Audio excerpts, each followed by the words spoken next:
dahulu ya, itu klasik. Misalnya ada lagu-lagu klasik atau lagu lama itu ya, gitu ya. Ada lagi apa tuh, kalau musik yang banyak itu namanya saya rapat itu ada biasa menggunakan musik yang klasik gitu ya, gitu loh. Ataupun rumah musik yang klasik itu rumah modelnya sih model lama gitu ya, gitu ya.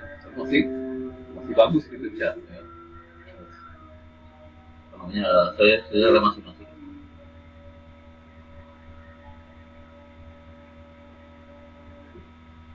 oke. Ini tentang apa itu klasik ya, dahuluan deh. Sebelum komputer ada ya, kriptografi hanya dilakukan dengan menggunakan pensil dan kertas saja ya. Algoritma yang juga saat itu ya, di tahun berapa kayaknya nih ada yang bacain nih ya, jadi bapak nggak terlalu, kadang bapak udah terlalu banyak ngomong apa gatal tenggorokan bapak. Nah, ini ada nggak yang membantu bapak, membantu baca untuk membacakan ini yang layar ini? Boleh Kak? Oke, Pak. Ya. Pendahuluannya Pak. Iya, baca dong. Sebelum komputer ada, kriptografi hanya dilakukan dengan menggunakan pensil dan kertas saja. Kemudian yang kedua itu algoritma yang digunakan saat itu, yang dikategorikan sebagai algoritma kriptografi klasik atau classical cipher, adalah berbentuk karakter. Artinya enkripsi dan deskripsi dilakukan terhadap karakter di dalam pesan. Yang ketiga, semua algoritma klasik termasuk ke dalam sistem algoritma simetrik dan digunakan jauh sebelum sistem kriptografi kunci publik ditemukan. Yang keempat, membicarakan kriptografi klasik berarti juga membicarakan sejarah kriptografi. Yang kelima itu terdapat sejumlah algoritma yang tercatat sudah tidak digunakan lagi karena sudah berhasil dipecahkan sehingga tidak aman lagi. Kemudian yang keenam, 3 alasan mengapa perlu mempelajari algoritma kriptografi klasik meskipun sudah kadaluarsa, yaitu ya. Jadi ini tadi dikatakan hanya menggunakan kertas dan mat saja, kemudian berbasis karakter ya, yang kripsi dan dekripsi dilakukan terhadap karakter di dalam pesan. Jadi untuk enkripsi algoritmanya itu menggunakan kata-kata yang ada di dalam pesan ya. Jadi nggak boleh keluar dari pesan itu ya. Misalnya menggeser-geser ya atau menukar kata ada di ruang pesan namanya ya. Ya. Maksudnya itu. Kedua, ini tadi jelas simetri ya. Algoritma klasik termasuk kalau yang menggunakan kunci ya. Karena algoritma klasik ini ada yang tidak menggunakan kunci. Jadi kekuatannya di algoritma enkripsi itu, ya, gitu ya penjelasan. Kemudian membicarakan kriptografi klasik adalah juga membicarakan sejarah ya. Terdapat semua algoritma yang sudah digunakan lagi deh, ya begitu. Jadi udah banyak pecahan mereka nyatat, jadi nggak benar. Oke, boleh ya mak kalau melanjutkan tadi. Ya, maaf Eva. Ya siapa pun dulu ya. Tadi Eva deh boleh. Ya. Yang pertama, untuk memberikan pemahaman konsep dasar kriptografi. Kedua, sebagai dasar dari algoritma kriptografi modern. Yang ketiga, agar dapat memahami potensi-potensi kelemahan pada cipher. Kemudian, alasan 1 dan 2 disebutkan karena hampir semua algoritma kriptografi modern sebagai lawan dari algoritma kriptografi klasik. Menggunakan 2 teknik dasar pada algoritma kriptografi klasik, yaitu substitusi dan transposisi. Kemudian selanjutnya berdasarkan kedua teknik dasar tersebut, algoritma kriptografi klasik dikelompokkan ke dalam 2 macam cipher, yaitu cipher substitusi atau substitution cipher dan cipher transposisi atau transposition cipher. Kemudian, dengan memahami kedua macam cipher ini, kriptografi modern dapat menjadikannya sebagai dasar dalam merancang algoritma kriptografi yang baru. Selanjutnya, alasan ketiga mempelajari kriptografi klasik adalah agar dapat mengetahui bagaimana cara sebuah cipher dipecahkan. Sehingga kalau ingin merancang kriptografi yang baru, maka dapat belajar dari kasus-kasus algoritma yang sudah dipecahkan. Oke, ya, bisa dipahamin, ya. Nah, ini masih mudah ya, Bapak kira ya. Ini apa namanya? Ya, mengenai alasan kenapa kita perlu ya mempelajari algoritma klasik, sedangkan itu klasik itu udah lama ya, karena dia udah banyak yang dipecahkan juga gitu ya.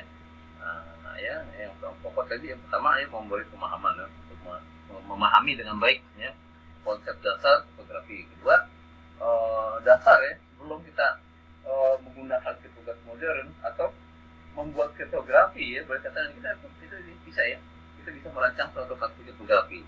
Itu dasar-dasarnya harus mengetahui kriptografi klasik gitu ya. Nah, pertama itu ya apa namanya teknik substitusi dan teknik transposisi ya. Gitu ya. Itu yang kedua untuk merancang kriptografi yang modern. Ketiga, memahami kelemahan-kelemahan pada cipar-cipar algoritmanya ya, kelemahan algoritma itu seperti apa. Nah, kita jangan membuat itu lagi ya, udah kelemahan itu udah mungkin udah diserang berkali-kali, udah terjadi ya. Nah, ya. Jadi jangan membuat seperti itu lagi, nanti akan diserang lagi ya. Ini sebelum nanti di slide 10 Bapak baru berhenti. Ini ada 35 slide-nya. Tapi di tengah-tengah begini sebelum Bapak menghentikan boleh aja menanya ya. Ada Bapak kasih kesempatan sampai 2 orang untuk bertanya. Sementara Bapak belum menyelesaikan ininya.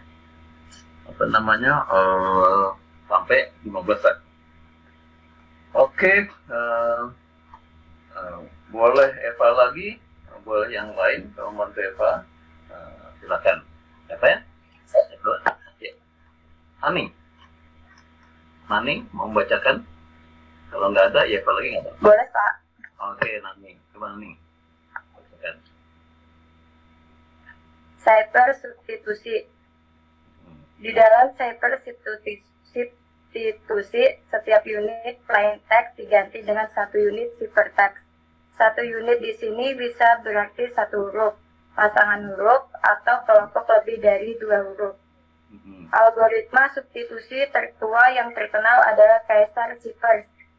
Diberi nama demikian karena digunakan oleh Kaisar Romawi, Julius Caesar, untuk menyandikan pesan yang ia kirim kepada para gubernurnya di negara Romawi. Kaisar Cipher. Pertama, di dalam Kaisar Cipher, tiap huruf disubstitusi dengan huruf ketiga berikutnya dari susunan alfabet. Yang kedua, Kaisar Cipher tidak memiliki kunci. Keamanan terletak pada kerahasiaan algoritmanya. Hanya Raja Julius Caesar dan para gubernurnya yang tahu. Oke, benar ya. Jadi cipher substitusi itu ya suatu cipher yang mengganti ya 1 unit ciphertext ya. 1 unit itu bisa berarti 1 huruf ya, pasangan huruf ataupun kelompok lebih dari 2 huruf. Nanti kita nih akan bahas ini ya tentang yang pasangan huruf itu ya substitusinya. Kemudian ini tadi saya sekilas mengenai substitusi ini ya. Yang pertama menggunakan adalah Kaisar Cipher ya, Kaisar atau Julius Caesar ini ya. Dia mengirimkan untuk pesan-pesan kepada gubernurnya. Pada saat itu nggak ada yang tahu gitu ya. Sekarang udah tahu, bahkan banyak yang tahu ya model apa sih Caesar Cipher itu model apa cara mainnya. Jadi kita bisa membuka ya dengan setelah mengetahui kita modelnya seperti apa ini ya, menguncinya seperti apa ya, bukan mengunci, menyandikannya kan dia nggak pakai kunci ya. Oke, coba lagi, nanti nggak boleh lanjutkan. Selanjutnya, susunan alfabet setelah digeser sejauh 3 huruf membentuk sebuah tabel substitusi sebagai berikut. Plain text A, B, C, D, E, F, G sampai Z.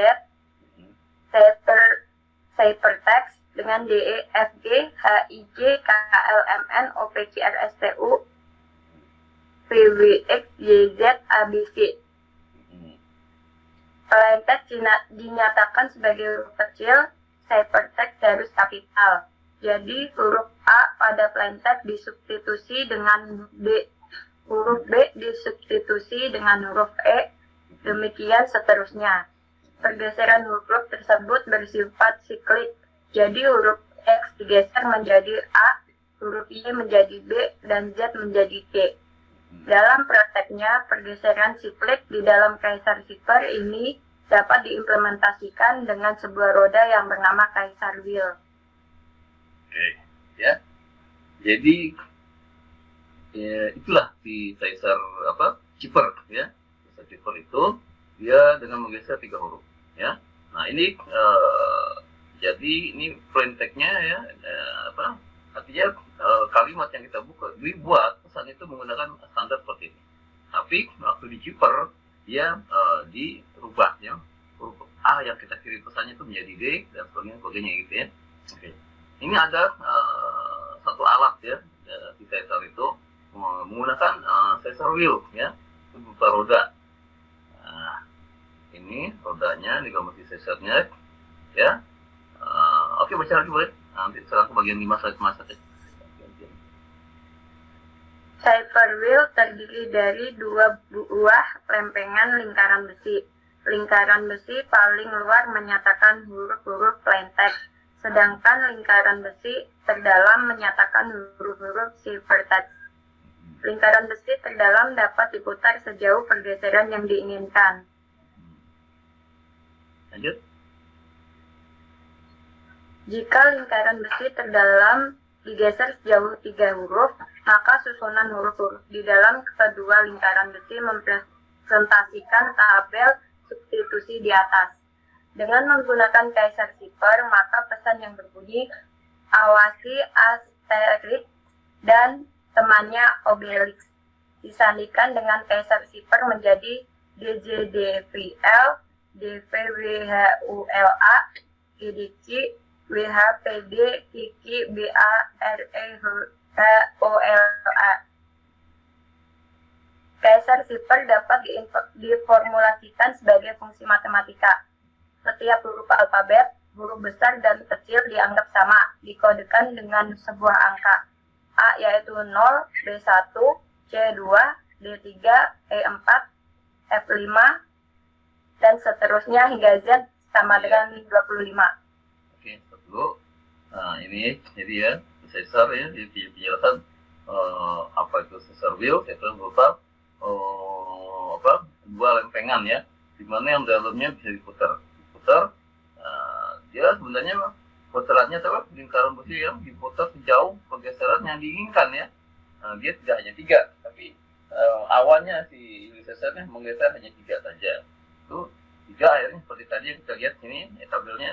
Seperti ini, digeser 3 berarti huruf awalnya adalah abjadnya dari D mulainya. D ketika D sampai akhirnya dia sampai Z, dia hanya sampai W Z-nya. Maka pengganti dari X, Y, Z-nya itu yang diperintah menjadi ABC ya. Ini ada kata-kata siklik ya. Siklik itu apa? Asalnya dari siklus ya. Siklus ini mutar gitu ya. Nah, penting totalnya dia harus 26 hurufnya ya, abjad itu ya. Baik plaintext maupun supertext. Ketika belum mencapai 26, maka kembali lagi ke huruf awalnya A, ABC ya di supertext-nya itu ya. Itu maksudnya siklik ya. Siklus. Kemudian ini ya di kalbusi hijau. Sebenarnya enggak, ini kan contohnya 3 aja. Awalnya memang 3 dia gesernya. Tapi setelah itu dia menggunakan berbagai pergeseran gitu ya. Bisa 17, 16 ya. Itu bergesernya. Ini contoh dari pesan yang plain text-nya seperti ini pesannya ya. Awasi asterix dan temannya ya. Kemudian di encrypt ya menjadi seperti ini ya. Sebenarnya kalau ini masih gampang ya untuk ditebak ya oleh penyadap. Apa ditebak caranya? Dilihat strukturnya. Struktur dari pesan ini ada 5 kata ya. Nah, ini masih sama kan? Satu ya, ini ciphernya apa? Ya, pertama ini, kedua ini 3 huruf, ada beberapa huruf ya satu katanya. Bukan cuma itu. Satu katanya juga masih menunjukkan ininya, aslinya 3 huruf dan 3 huruf. Asterik ada beberapa huruf ya. Jadi masih mudah ini untuk ditebak ya. Nah, bagaimana sekarang dipersulit sedikit ya dengan apa? Nah, ini masih ini ya tadi apa namanya pergeseran ini tekniknya dalam melakukannya ya. Kira ini bisa dipahamin aja. Ini keeper ya, ini encrypt, ini plain text ya. Nah, P plus 3, P ini yang diambil angkanya ya. Misalnya huruf apa di sini ya, huruf D ya.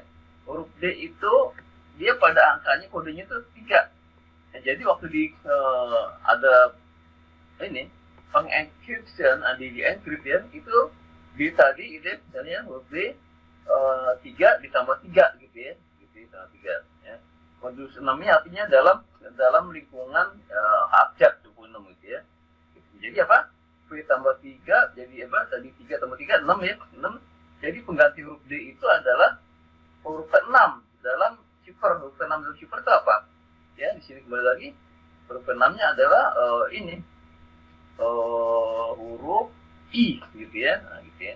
Oke, nih dengan contoh mungkin lebih enak lagi katanya. Ini awas tadi ya. Awasi ya. Plain text yang pertama ya. Plain text pertama huruf A itu adalah harganya dikodekan dengan 0 ya. Di sini balik ke atas ini ya. Baliknya apa tadi?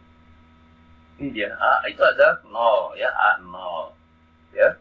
Kemudian di cipher dia menjadi diubah disandikan menjadi encrypt dari 0 ya, adalah 0 tambah 3 karena pergeserannya 3 semua ya, kan pergeserannya 3. Kalau pergeserannya 5 tambah 5 aja ya. 0 tambah 3 ya 3 gitu ya. Dalam modul 26 3 itu di cipher itu huruf apa ya? 3 ya. Di sini kodenya kita lihat lagi ya. 3 itu huruf D ya, maka huruf A itu diubah menjadi huruf D dan seterusnya ya. Awasi W adalah huruf ke-22 ya. 22 tambah 3 menjadi 25 jadi Z ya dan sebagainya sehingga menjadi seperti yang tadi ya ininya ciphernya ya. Nah, kalau mendekrypt, apa artinya dekrypt? Mendekrypt itu mengembalikan ya, yaitu ciphernya itu menjadi plain text lagi, C menjadi P gitu ya. D itu 3 ya, dengan mengurangi ya, dikurang 3 dikembalikannya tadi nambah sekarang 3 dikurang 3 0 ya. 0 itu di plain text 0 itu apa? Huruf A. Ini Bapak salah ya, maaf ya, mesti 33 semua, bukan 33 semua ya. Ini harusnya Z-nya itu 22 ya, D-nya ini 3 lagi benar ya, P-nya ini 21 ya, dapat copy paste dari atas langsung belum diubah ya, gitu ya. L ini adalah 11 gitu ya. Nah, seperti ini jadinya. Hanya ketika diadakan dekripsi dengan rumus ini dimasukkan kalau sekarang dengan komputer ya. Kalau zaman dulu pakai kertas coret-coret ya, coret ya. Tapi dulu tahun 1800 sudah mulai ada mesin enkripsi ya, namanya Enigma ataupun yang lain dari Jerman yang buat ya, digunakan dalam perang dunia pertama itu untuk mengirim pesan. Itu dengan mesin itu kita tinggal masukkan ini aja, plain text-nya apa yang mau kita kirim tadi ya. Tadi soalnya awasi dan sebagainya, terus langsung dikirim ke ini udah dalam bentuk cipher waktu ngirimnya. Atau waktu di sana waktu menerima, nah dia dikembalikan lagi, di decrypt namanya, dikembalikan menjadi yang tadi ya, DCTTVL ini menjadi awasi lagi nih ya. Ya, kalau sebelumnya semuanya dijalankan ya seperti ini akan menjadi seperti ini lagi ya. Oke, nah boleh, Naning juga boleh, Sapon boleh bacakan lagi. Lanjut Pak. Ya boleh. Kalau udah capek bilang, kalau belum ya selesai. Ya. Selanjutnya, bila keseluruhan perhitungan diselesaikan, maka diperoleh plain text semula, awasi, asterik, dan temannya obelix. Dalam praktek enkripsi, orang biasanya mengelompokkan ciphertext menjadi kelompok-kelompok yang terdiri dari beberapa huruf. Tujuannya adalah agar kriptanalisis menjadi lebih sukar dilakukan. Kriptanalisis mudah menerka jika kata-kata di dalam ciphertext sama panjangnya dengan kata-kata di dalam plain text. Dengan mengelompokkan ciphertext di atas ditulis menjadi DZDV, LDVV, HULA, GDQW, HPDQ, IBAR, EHOLA. Atau pilihan lain adalah dengan membuang semua spasi sehingga menjadi DZDV LDVWH ULA GDQ WH PD Kiki BAREGH OLA. Pergeseran sejauh 3 huruf dapat dianggap sebagai kunci. Secara umum, untuk pergeseran huruf sejauh K, dalam hal ini K adalah kunci enkripsi dan deskripsi. Fungsi enkripsi Caesar Cipher menjadi C sama dengan E, P sama dengan P plus K mod 26. Dan fungsi dekripsi menjadi P sama dengan D, C sama dengan C min K mod 26. Dan 1 pergeseran 0 sama dengan pergeseran 26. Susunan huruf tidak berubah. 2 pergeseran lain untuk K lebih 25 dapat juga dilakukan, namun hasilnya akan kongruen dengan bilangan bulat dalam modulus 26. Sehingga K sama dengan 37 kongruen dengan 11 dalam modulus 26 atau 37 sama dengan 11 mod 26. 3. Karena ada operasi penjumlahan di dalam persamaan enkripsi dan deskripsi di atas, maka Caesar Cipher kadang-kadang dinamakan additive cipher. Oke, seperti itu ya. Nah, jadi ini Bapak katakan tadi ya, bentuk yang awal ini sangat mudah masih ya ditebak ya sama si penyadap atau kryptonite. Nah, kemudian dibuat agak sedikit ya apa strukturnya dirubah, yang tadinya 5 kata ya, 5 kelompok ya, seperti awalnya ini ada 5 nih awal sebenarnya, kemudian dibikin jadi 4 nah ya dibikin 4 ya, dia mulai bingung 4 ini. Nah, ada cara begini, ada bikin 4 ada lagi caranya spasinya dibuang semuanya ya. Nah ini udah makin bingung dia, polanya udah beda ini ya, jadi nggak seperti awal lagi, strukturnya udah nggak kelihatan lagi ya strukturnya ya, yang mana kelompok ketiga, keempat dan sebagainya, mana hurufnya ya, gitu ya. Nah, dia mulai bingung. Nah, tapi kalau dia tahu ya bahwa ini dipakai pakai Caesar Cipher nih gitu palingnya, terus dia geser satu-satu ya, satu digeser dua terus ya. Nah ini akhirnya nanti ketemu ya juga ya, tapi dia butuh waktu yang lama gitu, makanya dia berpasti dengan waktu tadi ya. Sedangkan si ini pesannya makanya jangan sifatnya yang membutuhkan waktu lama ya, untuk diceritakan dia umurnya hanya sehari aja atau beberapa jam lagi ya, ini ya kegiatannya itu ya, pesannya itu ya berlakunya hanya 3 jam 4 jam ya. Ini seperti ini tadi digeser nih, ini ciphernya C ya, adalah mengencrypt huruf P, yang P ditambahkan ya. Nah, sedikit pada kebalikannya seperti yang tadi ya. Jadi pergeserannya kalau dia lebih besar, pergeserannya sampai 37 ya, maka ada terjadi konfiguran, maksudnya apa? Ya 37 ini kurang 26 dulu ya, 26 huruf abjad menjadi yang ke-11 ya, jadi 37 sama dengan yang 11 gitu ya. Berarti yang mana ini ya hurufnya di cipher sudah sama mana ya, gitu. Nah, balik lagi satu lagi yang bacakan. Nah ini juga nggak apa-apa ya, Pak juga atau siapa pun yang mau lagi. Next, listing program berikut memperlihatkan enkripsi dan deskripsi Caesar Cipher dalam bahasa C++ untuk sembarangan pesan yang diketikkan dari keyboard. Program dapat menerima karakter apapun, tapi hanya huruf alfabet saja yang dienkripsi. Karakter lainnya dibiarkan tetap, tidak dienkripsi. Huruf-huruf ciphertext dinyatakan sebagai huruf kapital, sedangkan plaintext dengan huruf kecil. Hal yang harus diperhatikan dalam bahasa pemrograman C maupun C++ memberikan hasil yang salah pada operasi mode untuk bilangan negatif. Penanganan khusus nilai negatif ini perlu dilakukan sesuai teori aritmetika modulo. Program ini dapat dikembangkan sehingga menerima pesan dari file dan keluarannya ditulis ke dalam file. Oke, cukup dulu. Jadi kami Bapak perlihatkan ada Bapak ngambil dari buku Rinaldi juga ya. Ini satu program. Ini contoh aja nih ya. Nah, jadi contoh ini suatu algoritma ya ataupun algoritma ya untuk mengencrypt maupun mendecrypt ini ya. Di program ini digunakan untuk mengencrypt suatu kalimat ya, kemudian menghasilkan ini ya, menghasilkan ciphertext-nya ya, dihasilkan ciphertext-nya. Kemudian ada juga dimasukkan ciphertext-nya menghasilkan plain text-nya ya.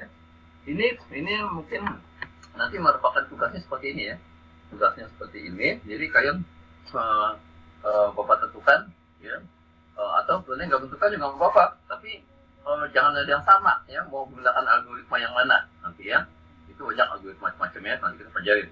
Mudah-mudahan di pertemuan ke-7 kita sudah lengkap mempelajari algoritma klasik dan modern, yang simetrik dan yang asimetrik ya.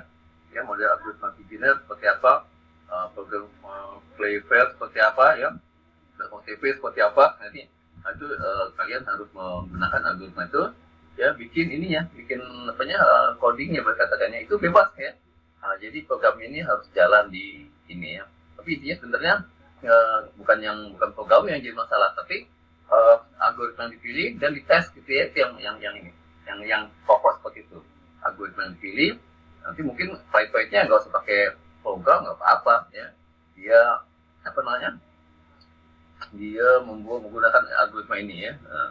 Nanti ya, tapi dengan program lebih bagus lagi ya. Untuk program bahasanya nggak harus bahasa asli ya, bisa basic ya, bisa pakai PHP ya, bisa pakai Pascal, bisa pakai Python ya, bisa pakai apa ya, terserah masing-masingnya.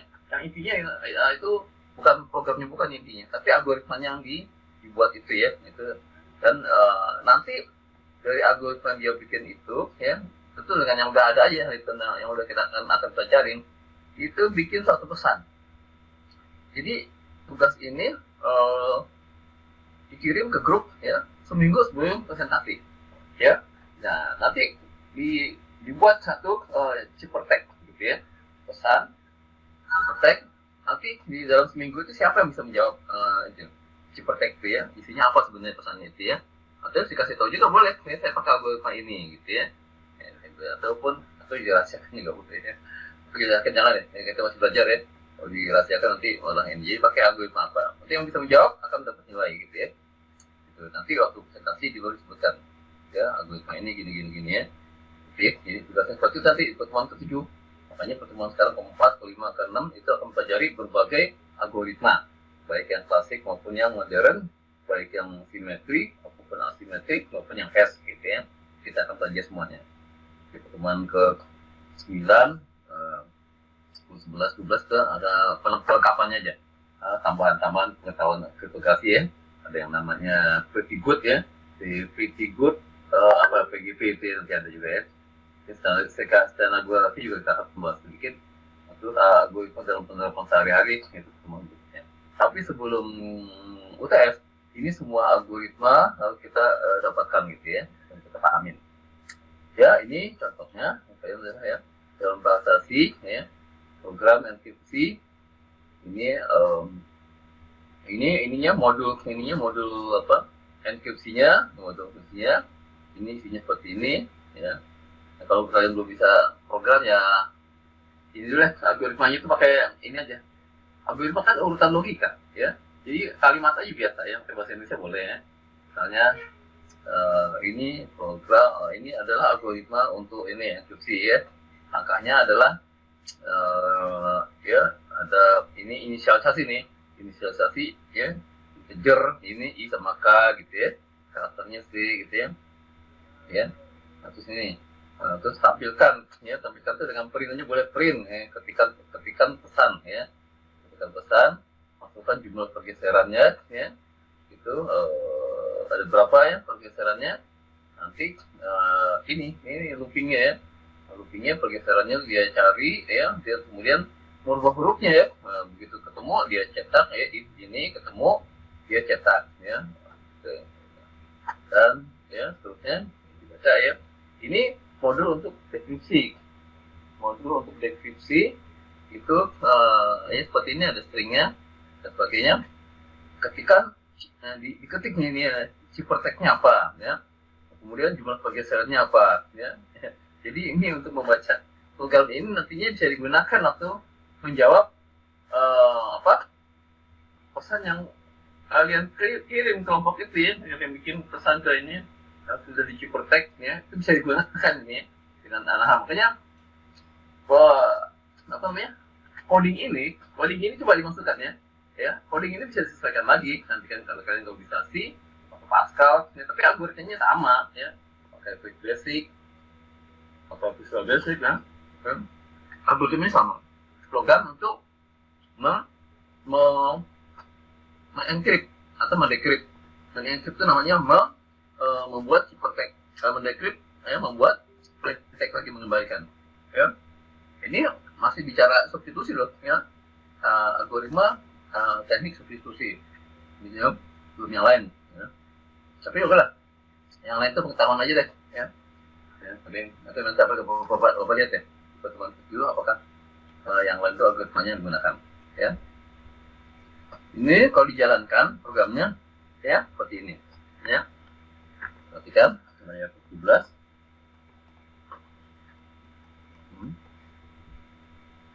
Ya, dijalankan programnya.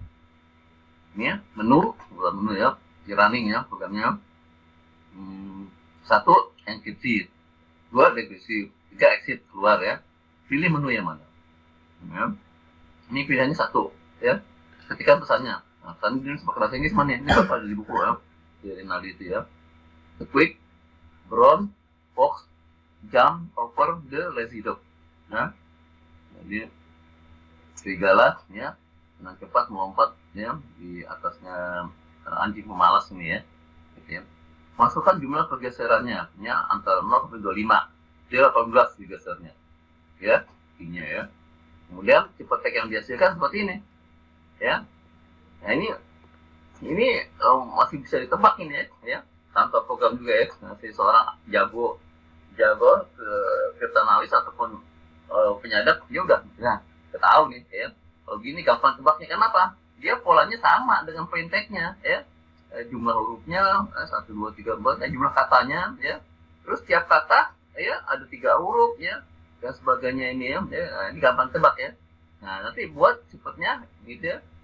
Jadi dengan program yang ada ini, boleh juga X nih, dengan si ini dimasukkan, nanti kalau jalan, tapi algoritma untuk menciphernya, tapi jangan begini, dibuat yang seperti di atas tadi, dikelompokkannya, jadi 4, 4, 4, 4, nah, itu si ininya bingung nantinya, jadi 4, 4, 4 gitu ya, ataupun nggak ada spasi lagi ya, ini gue pakai spasi semuanya, gue pakai spasi nyatu, gitu ya. Nah ini penuh untuk mengencrypt ya, untuk buat cipher. Nah, kalau kita pilih yang kedua, ini apa? Mendecrypt, gitu ya, masukkan ini kalimat-kalimat ini. Nah, ini bisa kita gunakan juga untuk kalimat yang lain ya, bukan hanya ini ya. Termasuk juga kita bisa buat program ini untuk membuka satu pesan yang udah dibikin kelompok tadi ya, 4 ya, walaupun yang ada spasinya udah hilang, dengan memasukkan itu ciphertext itu, maka dengan pergeseran berapa ini 18 coba ikutin. Nah, keluar hasilnya seperti ini ya. Pertama mungkin yang keluar ya boleh misalnya 4 tadi ya, tapi itu 4 begini misalnya dengan T digabung. Nah, lama-lama kita ini kan kita terjemahkan sendiri ya, artinya ini kalau begini punya kamus ini ya. Kalau misalnya mau mendapatkan persis seperti pesan awalnya harus punya kamusnya dimasukkan. Tapi kalau enggak ya kita dengan melihat hasil decryptnya kita sendiri yang membacanya ya gitu ya. Nah, membacanya dia oh ini maksudnya ini ya. Ya, itu programnya ya. Jadi nanti bisa dimasukkan fungsi ataupun yang lain ya. Nanti dicoba. Nah, tapi ininya hasil ciphernya nggak begini. Ini nggak semudah ini ya. Jadi begini seperti pengelombakan 4 gitu ataupun spasinya dihilangkan gimana. Oke. Gampang kan? Tugasnya gampang.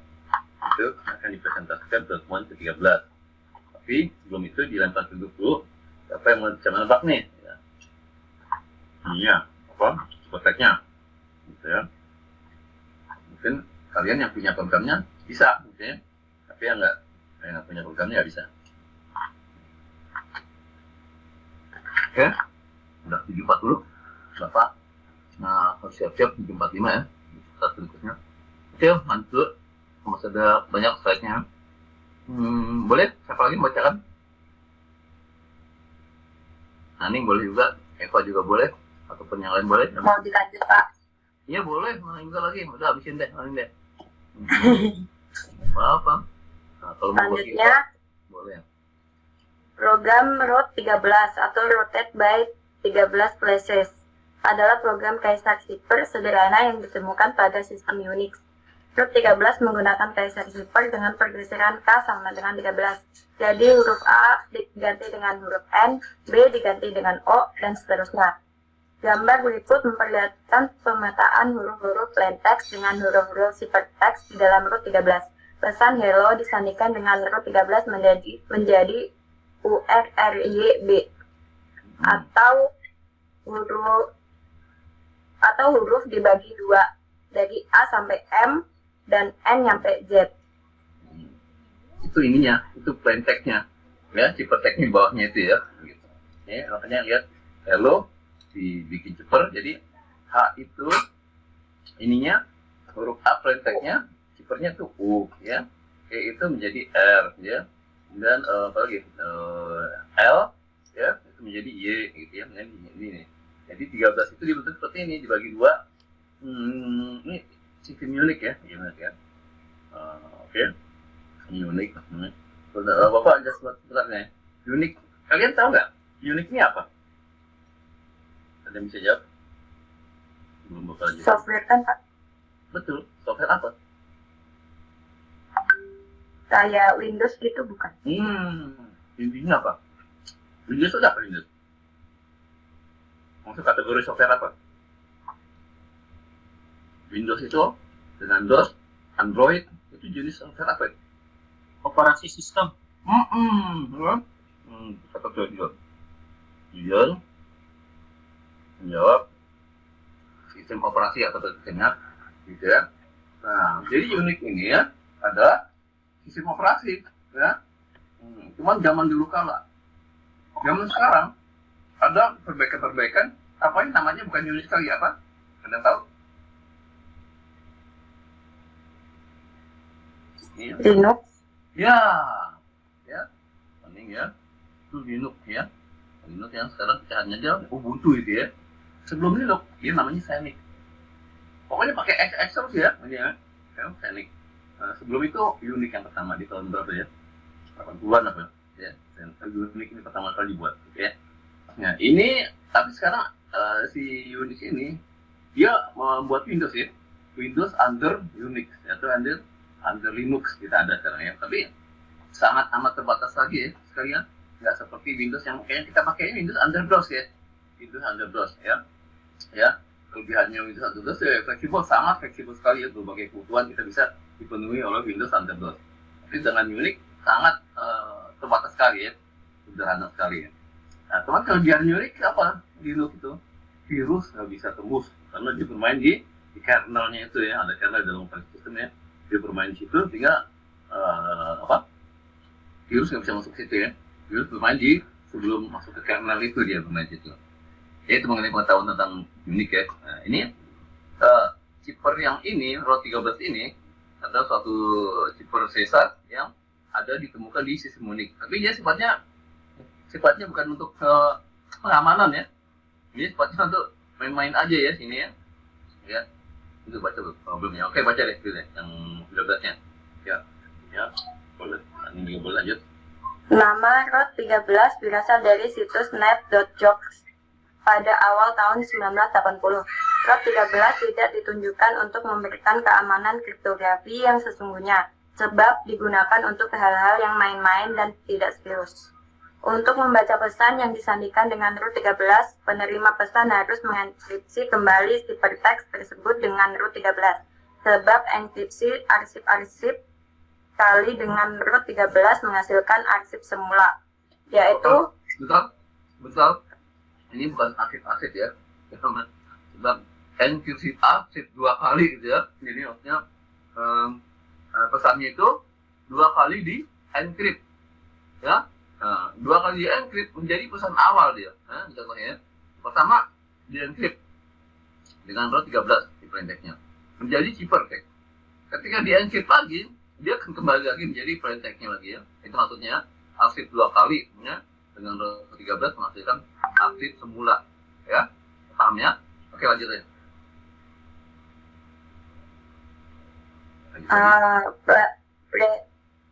Plain text sama dengan root 13 atau root 13P sebagaimana tersirat di dalam diagram pemetaan pada gambar di atas.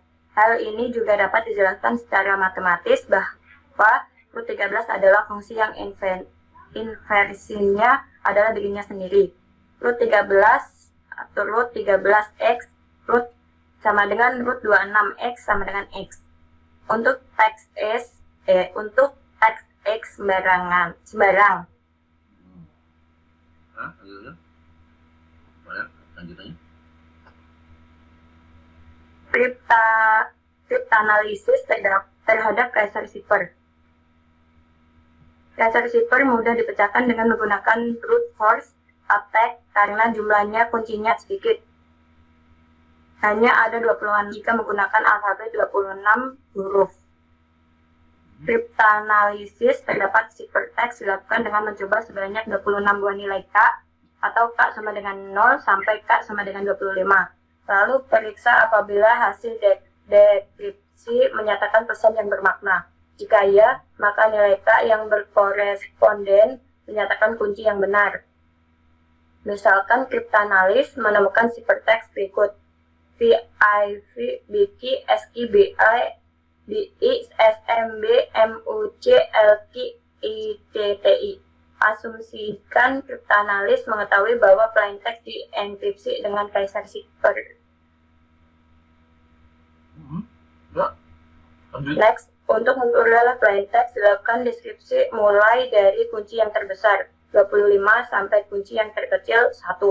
Periksa apabila deskripsi menghasilkan pesan yang mempunyai makna. Baris yang dicetak tebal menyatakan pesan bermakna sehingga kunci yang benar adalah K sama dengan 8. Ya, nggak usah baca. Ya, nggak usah baca, lihat aja. Ini K sama dengan 0, hasilnya seperti ini. Kan bermakna tidak? Nggak bermakna ya, masih belum jelas ini ya. Nggak bermakna. Pakai kunci 1. Bermakna nggak? Nggak lagi. Jadi, ya. Ini maka pakai brute force ya. Brute force itu semua kunci dicoba. Ya. Yang 3 dan seterusnya sampai di kunci 8 ya, pergeseran ke 8. Nanti kita ketemu di aula. Bermakna nggak? Bermakna ya. Berarti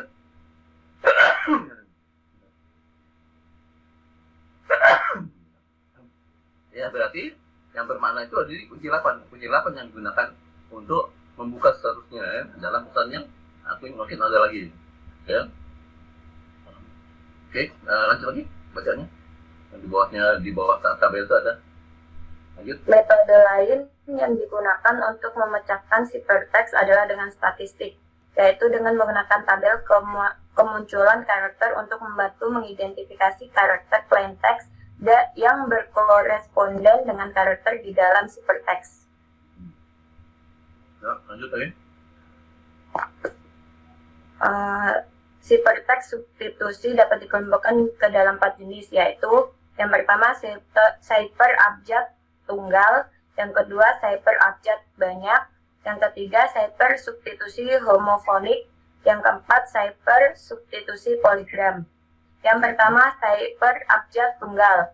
Cipher abjad tunggal atau monoalfabetic cipher atau disebut juga cipher substitusi sederhana atau simple substitution cipher. Fungsi cipheringnya adalah fungsi satu ke satu, yaitu satu huruf di plain text diganti dengan tepat satu huruf ciphertext. Kaiser Cipher adalah kasus khusus dari cipher abjad tunggal, di mana susunan huruf ciphertext diperoleh dengan menggeser huruf alfabet sejauh 3 karakter, yaitu begitu juga program root 13. Oke, sebelum Bapak lanjutkan, ada yang bertanya ya? Sampai 23 nih. Kita tinggal 35 semuanya. 12 lagi. 12 apa namanya? Slide lagi. Nah, sampai 23 ini, ya, ada yang bertanya, ya, mengenai cipher substitusi, ya, mengenai apa namanya? Mungkin programnya seperti apa nantinya, mau mana ada tugas yang akan dilaksanakan seperti apa? Iya, Pak. Heeh. Nanti ada prakteknya nggak sih, Pak? Apanya? Praktek kayak buat algoritmanya gitu, mau pakai aplikasi, pakai itu bahasa apa gitu. Ya, ini boleh dikatakan ada praktek, boleh katakan tidak, ya. Karena kalau praktek itu mungkin ya harus di lab dan sebagainya, itu nggak lab ya. Ini pun jadi tugasnya ini membuat algoritma, intinya algoritma ya, intinya nanti ada pesan yang ditulis dengan algoritma apapun, nanti bapak tunjuk algoritma apa yang digunakan itu, terus gini, di apa namanya di encrypt ya menjadi ciphertext. Nanti dijelaskan ya prosesnya dalam menciphertext sehingga terjadi ciphertext seperti itu seperti apa, gitu ya. Nah, itu boleh aja menggunakan program ya, boleh aja. Jadi pilihan untuk melakukan programnya itu atau katakan praktik itu sifatnya opsional tapi pilihan gitu ya. Boleh lakukan, boleh enggak. Ya, tapi yang pokok adalah menyebutkan algoritma yang digunakan, proses dalam penggunaan algoritma itu ya. Nanti kita sampai pertemuan ke-6 kita belajar algoritma itu ya. Nah, pertemuan besok ke-5, ke-6 dan ke-7 mungkin kita mempelajari ini algoritma yang sudah ada itu ya, gitu ya. Itu prosesnya dalam menciphertext seperti apa? Itu tugas seperti itu ya. Boleh dimasukkan ke dalam coding ya. Coding itu pun bebas, nggak harus pakai bahasa C ya, pakai apa? Visual Basic ya. Nanti intinya program terus jalan gitu ya. Nah, program itu tujuannya apa? Komputer tujuannya apa? Untuk mempercepat aja, ya. Mempercepat dalam proses pengenkripsian maupun pendekripsian, gitu ya. Tujuannya program seperti itu. Makanya kriptografi modern, zaman sekarang ya, itu bisa lebih cepat ya dalam menebak dunia, ciphertextnya itu ya. Bahkan juga termasuk mengenkripsinya juga lebih cepat juga ya. Jadi nanti perhitungan seperti tadi kan ada nanti ketemu ini faktorial di atas tadi ya, 26 faktorial mana tadi ya, banyak ya. Faktorial itu kan udah tahu kan faktorial itu mana sih faktorial tadi, 26 faktorial itu adalah ya misalnya 5 faktorial itu berapa hasilnya?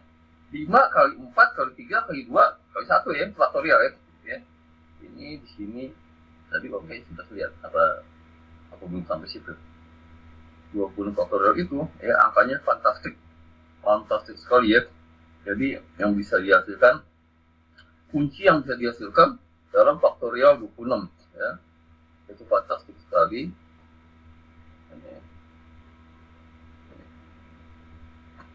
Ini dia. Ya, dia berumur sebentar lagi ya. Oke, sebentar lagi. Oke, ya. Sebelum sampai ke situ ya. Jadi ini ini karena digunakannya komputer ya. Dengan komputer mungkin untuk mencari angka 26 faktorial itu mungkin hanya butuh waktu 1 menit paling lama ya.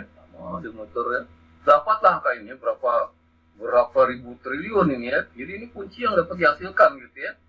Susunan ya dari 26 faktorial gitu ya.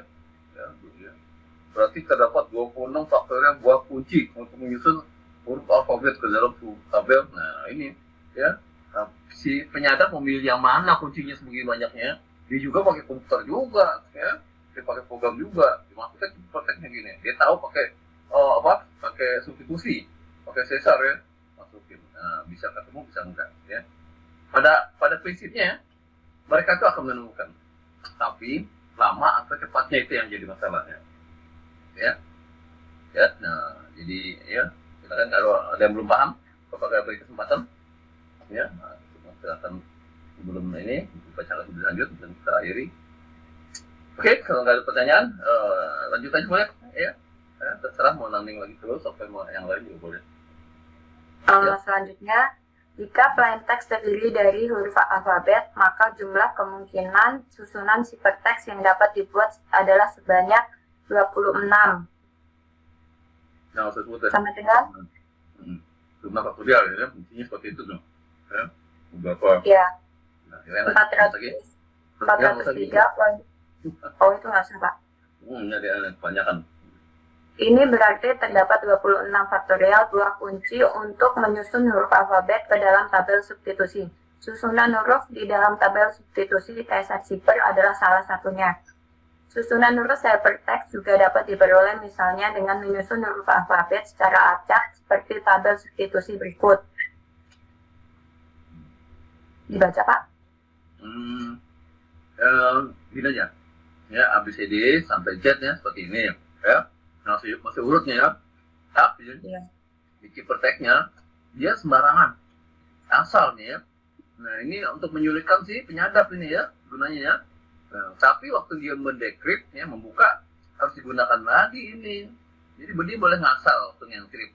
Tapi waktu dekrip nggak boleh ngasal. Harus pakai yang ini lagi. Kalau nggak pakai ini ya nggak kebuka nantinya. Pesannya itu ya. Intinya seperti itu intinya. Oke, baca lagi. Lanjutkan. Salah satu cara untuk membangkitkan kunci adalah dengan mengambil sebuah kalimat yang mudah diingat. Misalkan kuncinya adalah sebuah kalimat Indonesia tanah air beta selalu kucinta. Dari kunci tersebut, buang perulang huruf sehingga menjadi Indonesia, Indosa, TH, RB, LUKC. Tambahan huruf lain yang tidak terdapat di dalam kalimat tersebut sehingga menjadi Indoesa, THRB, LUKC, FGJ, MP, KVW, XYZ. Tabel substitusi yang diperoleh adalah sebagai berikut. Dibaca nggak Pak itu Pak? Baca seperti itu ya. ABCD sampai XYZ. Kemudian Indonesia kan udah sama dengan yang di atasnya itu ya. Lanjut aja. Misalkan sebuah plain text, halo apa kabar, jika dienkripsi dengan tabel substitusi di atas menjadi TICLIFIBINIJ. Selanjutnya, meskipun terdapat 26 faktorial cara membuat susunan huruf plain text, Shipper substitusi sangat tidak aman sebab kriptanalis dapat mendeduksi plain text dari hypertext dengan metode analisis frekuensi. Dengan melihat pola dalam bahasa yang digunakan hypertext mudah diterka plain text-nya. Misal jika ada hypertext ya NOOH-JQ-UIT dengan menggunakan tabel substitusi di atas, maka ini mudah ditebak. Dalam bahasa Indonesia, kata dengan dua huruf tidak banyak, antara lain di OH dan IH, EDI, OH, IH. Dengan menghubungkannya dengan huruf lain di dalam hypertext, maka kemungkinan plain text-nya diduga ING, DI, JQ, QUIT, atau INU, DI, JU, UIT, atau ibu di rumah.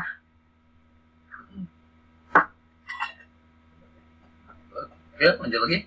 Karena waktunya sudah sedikit, lanjut aja. Kedua, shipper abjad banyak. Shipper abjad banyak atau polyalphabetic shipper atau disebut juga shipper substitusi ganda atau multiple substitution shipper yang melibatkan pengguna kunci berbeda untuk setiap huruf di dalam plain text. Shipper abjad banyak dibuat dari sejumlah shipper abjad tunggal masing-masing dengan kunci yang berbeda. Shipper abjad banyak ditemukan pertama kali oleh Leon Battista Alberti pada tahun 1568. Metode ini digunakan oleh tentara AS selama Perang Sipil Amerika. Karena panjang kunci umumnya lebih pendek dari panjang plain text, maka umumnya shipper abjad banyak adalah shipper menggunakan substitusi periodik yang didasarkan pada periode M, dengan M adalah panjang kunci. Oke, lanjutannya. Waktunya udah. Setelah huruf kunci digunakan satu periode, maka penggunanya diulang kembali untuk periode berikutnya. Misalkan plain text P adalah P sama dengan P1, P2, dan seterusnya, PM plus 1, dan seterusnya, P2M, dan seterusnya. Maka hypertext hasil enkripsi adalah EKP sama dengan F1, P1, F2, P2, dan seterusnya, FM, PM, FM plus 1, PM plus 1, dan seterusnya, F2M, P2M, dan seterusnya. Dalam hal ini, PI adalah huruf di dalam plain text dan FI adalah fungsi enkripsi dengan kunci KI. Untuk M sama dengan 1, shippernya ekuivalen dengan sifar alfabet tunggal. Contoh sifar substitusi periodik adalah Vigenère cipher yang ditemukan oleh kriptologi Prancis Blaise de Vigenère pada abjad 16. Misalkan K adalah barisan kunci, K sama dengan K1, K2, dan seterusnya sampai KM. Lanjut aja deh. Ada orang mau nanya nggak? Ada mau nanya nggak? Mau lanjutnya. Ini Vigenère cipher nanti kan kita bahas ya di minggu depan. Salah satu algoritma yang bisa digunakan nanti dalam tugas-tugas. Ya, oke deh. Lanjut aja deh. Bacain aja. Itu ada mau nanya silakan aja di instruksi ya. Tapi kalau enggak, kita waktunya udah mepet. Kita habiskan aja deh, Pak. Tinggal 7 dan ini lagi 7 slide lagi. Ayo, lanjut aja. Siap. Yang dalam hal ini KI untuk 1 kurang dari 1 kurang dari I kurang dari M menyatakan jumlah pergeseran pada huruf ke I, maka karakter siferteks YI P adalah YI P sama dengan P plus KI mod 26. Misalkan periode M sama dengan 7, maka 7 huruf plain text pertama dienkripsi dengan 7 huruf kunci sesuai dengan persamaan di atas. Setiap huruf ke I menggunakan kunci KI. Untuk 7 huruf berikutnya kembali menggunakan 7 huruf kunci, begitu seterusnya. Misalkan kunci yang digunakan adalah lampion yang panjangnya M sama dengan 7. Itu dibaca nggak, Pak? Kalau ini aja, ya plain text-nya seperti itu. Boleh plain text-nya baca-baca. Boleh baca aja. Plain text-nya yaitu kriptografi dengan menggunakan sifar abjad banyak. K-nya lampion. Lam. Itu kuncinya ya, Ya. Terus siferteksnya VRUEB CTC AR SL SARA ZBMD TRU Z PSOAN IBW MFN MJM SJ OAJAW. ya. Maka huruf pertama plain text huruf K dienkripsi dengan kunci L sebagai berikut. K plus L mod 26 sama dengan 10 plus 11 mod 26 sama dengan 21 sama dengan B. Maka huruf kedua plain text huruf R dienkripsi dengan kunci A sebagai berikut. R plus A mod 26 sama dengan 17 plus 0 mod 26 sama dengan 17 sama dengan R. Demikian seterusnya. Mengenai Vigenère cipher akan di dalam pada pertemuan berikutnya. Ini akan dibahas ya, di dalam pada dibahas pertemuan berikutnya nanti ya. Udah lanjut lagi sampai 3-nya nih. 3. Cipher substitusi homofonik. Cipher substitusi homofonik atau homophonik substitution cipher adalah seperti cipher alfabet tunggal, kecuali bahwa setiap huruf di dalam plain text dapat dipetakan ke dalam salah satu dari unit ciphertext yang mungkin. Setiap huruf plain text dapat memiliki lebih dari satu kemungkinan unit ciphertext. Huruf yang paling sering muncul di dalam teks mempunyai lebih banyak pilihan unit ciphertext. Misalkan huruf E paling sering muncul dalam bahasa Inggris, dapat berkoresponden dengan AB, TQ, YT, atau UX. Huruf B dapat berkoresponden dengan EK, MF, atau KY, dan seterusnya. Fungsi cipheringnya memetakan satu ke banyak atau one to many. Setiap unit ciphertext yang berkoresponden dengan satu huruf plain text itulah yang dinamakan homofonik. Makin sering frekuensi kemunculan suatu huruf, makin banyak pilihan untuk memilih koresponden ciphertext-nya. Tujuan substitusi homofonik adalah untuk menyembunyikan hubungan statistik antara plain text dengan ciphertext sehingga menyulitkan teknik analis frekuensi. Ya, oke. Nah, tinggal 4 lagi. Baca aja di sini. Lalu, andai kamu bertanya ya setelah satu halaman silakan aja ya. Silakan aja dipotong pertanyaan, gitu ya. Kalau enggak lanjut aja lagi. Ya, jadi kalau waktu lagi sedang membaca ini, ya nanti ataupun siapapun nanti ya ini dipotong aja ya Pak, mau nanya boleh, berarti itu yang baca ini ya. Oke, ini seperti itu. Mungkin nanti ya berikutnya mungkin seperti ini aja, karena Bapak kalau banyak bicara itu atau berapa pertama baca ya, itu suka kering tenggorokan, udah itu apa batuk berhenti ya, minum jantungnya ini nyambung terus batuk-batuknya. Jadi mungkin cara kita baca seperti itu aja, dan ke depan juga batuk kita kalau ada yang bisa membacakan mungkin ganti-gantian deh ya, nanti ganti-gantiannya boleh satu pertemuan tuh ganti-gantian, boleh juga dalam satu pertemuan tuh dia aja ya, artinya nanti yang berikutnya pertemuan berikutnya ya baru ganti orang. Tapi kalau nggak ada lagi yang mau ini membacakan ya nggak apa-apa, itu aja orangnya nggak apa-apa. Itu aja 4L ya namanya. 4L apa? Panjangannya apa 4L?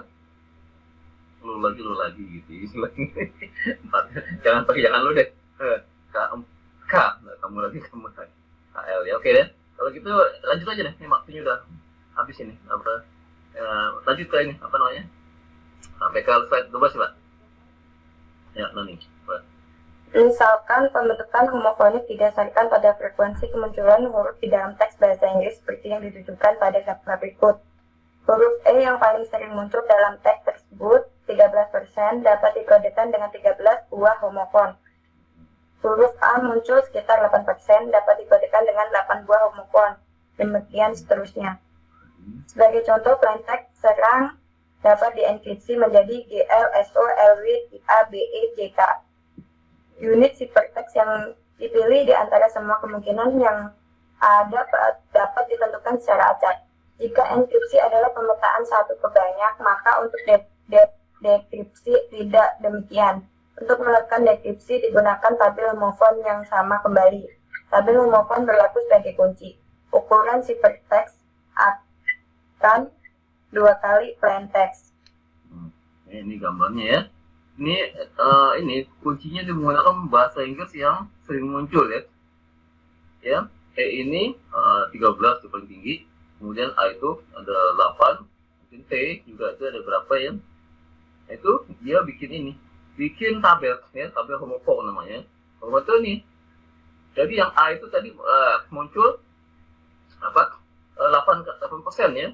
Dibuat seperti ini ya. Ini kurang 1 ya. Harusnya ada 8 ya. Ini ada 7 cuman ya. Gitu ya. Nah, yang E 13 bener ya. E 13. B itu hanya muncul 2 di tabelnya itu ya. Angka 2 ya. Maka dibuat ini bisa sembarangan ya. Menentukannya terserah ya. Tapi intinya seperti itu aja. Dia berapa persen. Ini kunci dengan menggunakan bahasa Inggris ya.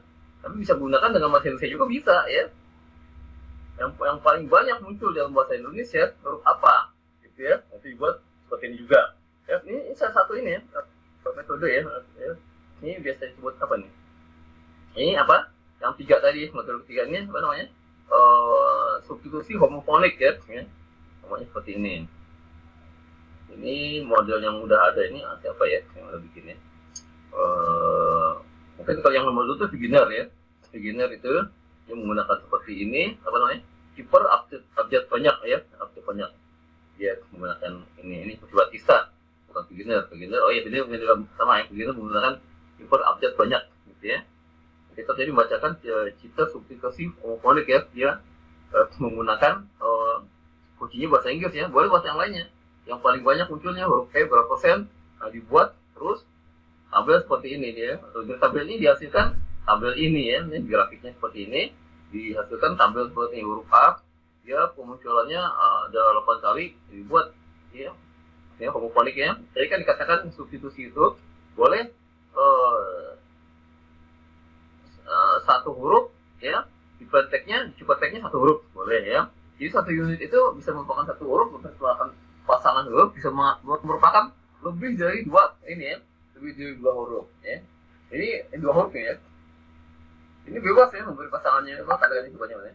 Cuma nanti di merupakan tabel, satu mendekrip, membuka harus menggunakan itu. Biasanya konsisten istilahnya ya, konsisten ya. Jangan berubah, buat karena nggak bisa diterima nanti ya. Oke, boleh bacaan dikit nih yang ada di tabelnya. Yang pertama, substitusi homofonik digunakan pertama kali pada tahun 1401 oleh wanita bangsawan Mantua. Yang kedua, zipper ini lebih sulit dipecahkan daripada zipper update tunggal. Yang ketiga, tapi dengan no plain text attack, zipper ini dapat dipecahkan. Dengan zipper text only attack lebih sulit. Oke, ini mungkin yang terakhir. Oke, yang terakhir nih. Surat yang terakhir yaitu 4 zipper substitusi polygram. Ada zipper substitusi polygram atau polygram substitution zipper. Setiap kelompok huruf disubstitusi dengan kelompok huruf zipper text. Tidak mensubstitusi satu huruf seperti pada tipe zipper substitusi sebelumnya. Misal AS diganti dengan RT, BY diganti dengan SL, dan lain-lain. Jika unit huruf plain text atau zipper text panjangnya 2 huruf, maka disebut diagram. Jika 3 huruf, disebut diagram, dan seterusnya. Keuntungan dengan teknik polygram adalah distribusi kemunculan poligraf menjadi flat atau datar, sehingga menyulitkan analisis frekuensi. Termasuk ke dalam zipper substitusi poligram adalah Playfair zipper, ditemukan pada tahun 1854, digunakan oleh tentara Inggris selama Perang Dunia Pertama. Playfair zipper akan dijelaskan pada pertemuan yang akan datang. Ya, oke. Ya, demikian ya, itu materi yang sudah kita hari ini kita bahas. Ya, terima kasih ya sudah membantu membacakannya. Naning dan Eva tadi ya. Siapa? Sama-sama. Jadi sudah kira-kira ada gambaran nggak mengenai substitusi ini? Ya.